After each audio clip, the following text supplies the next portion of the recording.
किसान भाइयों, सरसों की बिजाई का समय बिल्कुल नज़दीक है। ऐसे में आज के इस वीडियो में हम बात करेंगे कि सरसों की बिजाई करने का सबसे सही समय कौन सा है और इसके अलावा 1 एकड़ में बीज की सही मात्रा कितनी रहती है, कितना बीज डालना चाहिए, और इसके साथ में हम बात करेंगे कि बीज को उपचारित करने के लिए कौन सी दवा का प्रयोग करें, कितनी मात्रा में करें। तो ये 3 पॉइंट आज के इस वीडियो में आपके क्लियर हो जाएंगे। चलिए स्टार्ट करते हैं। सबसे पहला पॉइंट आता है कि सरसों की बिजाई का सही समय कौन सा है। सरसों की बिजाई हमें कब करनी चाहिए, कितनी तारीख से करनी चाहिए। सबसे पहले आपको टेम्परेचर देखना चाहिए। सरसों की बिजाई के लिए, सरसों के बीज के अंकुरण के लिए 32 डिग्री सेल्सियस का तापमान अच्छा होता है, ये अनुकूल होता है।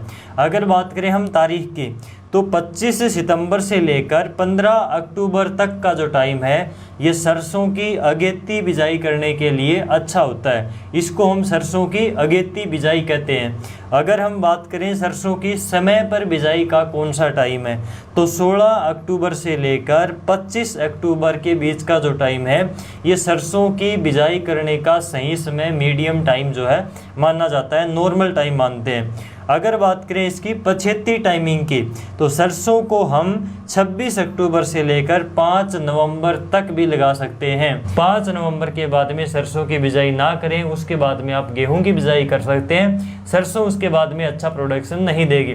तो ये तो हुई सरसों का सही बिजाई का जो समय है उसकी बात। अब बात आती है कि सरसों की बिजाई के लिए बीज की दर कितनी रखें, बीज की मात्रा कितनी डालें 1 एकड़ में।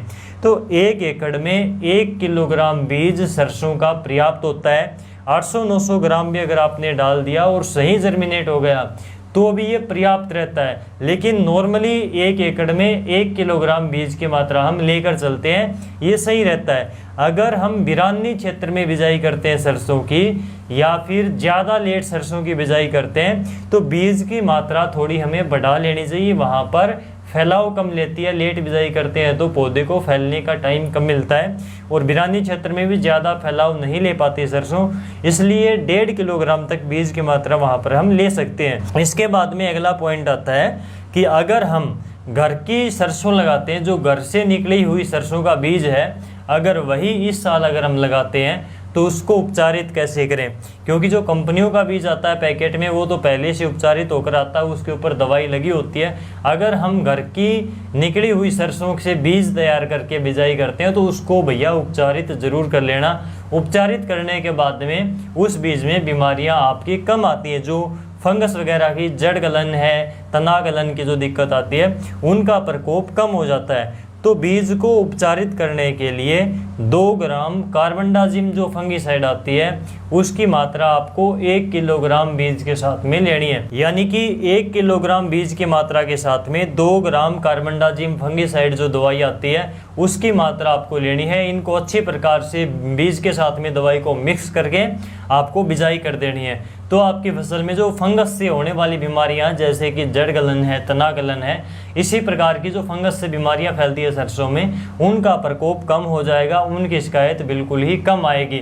तो इस प्रकार से फंगस वाली बीमारियों के ऊपर आप पहले से ही कंट्रोल कर सकते हो। इस वीडियो को दूसरे किसानों तक शेयर जरूर करना टाइम रहते, ताकि उनको भी टाइम पर जानकारी मिल सके। आज के इस वीडियो में बस इतना ही। आपसे फिर मुलाकात होगी खेती बाड़ी की कोई अच्छी जानकारी के साथ में। तब तक के लिए नमस्कार।